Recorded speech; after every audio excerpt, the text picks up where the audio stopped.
खुलुमबाय गोजोन फुंबिलिनि गासैबो बडलेण्ड बुब्लिनि अनसायगिरिफोरखौ बरायग्रोबाय। दिनै 1 मार्च रबिबारनि फानजामुथिखौ फरायथिनो लादों आं उदांस्रि मुसाहारिया। फानजामुथिनि गिबियाव दं मेष राशि।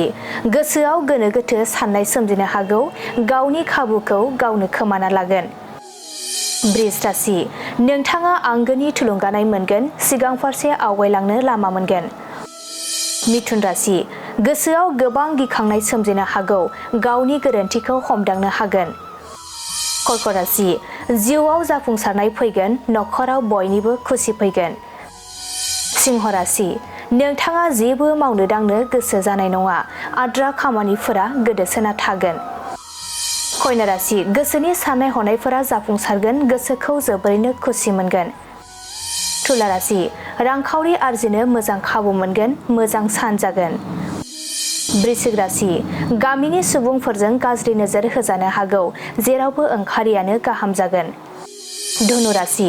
दुखु दाहानि गेजेरजों साना बारलांगोन, जेंना जेंसिफोरा जोबस्रांनाय नङा। मकर राशि। जिउनि लोगोरि लोगो मोननो हागौ, नोंथांनि थाखाय मोजां सान। कुम्भ राशि।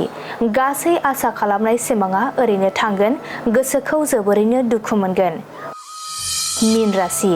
मावनो लानाय खामानिखौ मावफुंनो हानाय नङा, देहाया हरखाबै गाज्रि जानो हागौ। दिनै सानसेनि राशि फरायथिनायाबो एसेनोसै। आसा खालामो नोंथांनि दिनैनि साना मोजाङै मोजां थांगोन, बेखौ बडलेण्ड बुब्लि नखरनिफ्राय मिजिंथिबाय। गोजोन्थों।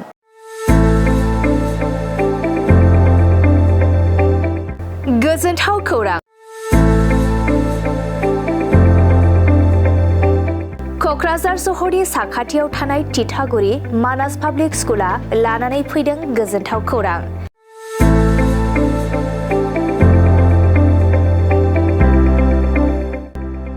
मानास पाब्लिक स्कुला गुन गोनां सोलोंथाइ बोसोरनि नार्सारिनिफ्राय थाखो 9 सिम फरायसा फरायसुलिफोरनि गोदानै 2026-27 मायथाइनि गोदानै मुं थिसननायनि खाबुफोर होगासिनो दं।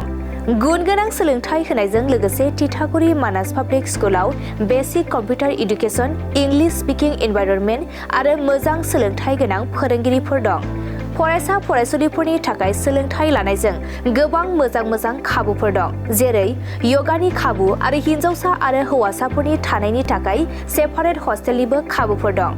नोंथाङा आबुङै मिथिबावनो थाखाय थोंजोङै नैबे 60008532886000489621 आरो 9101008849 जानबुं नम्बराव खौरां लाहरनो हागोन।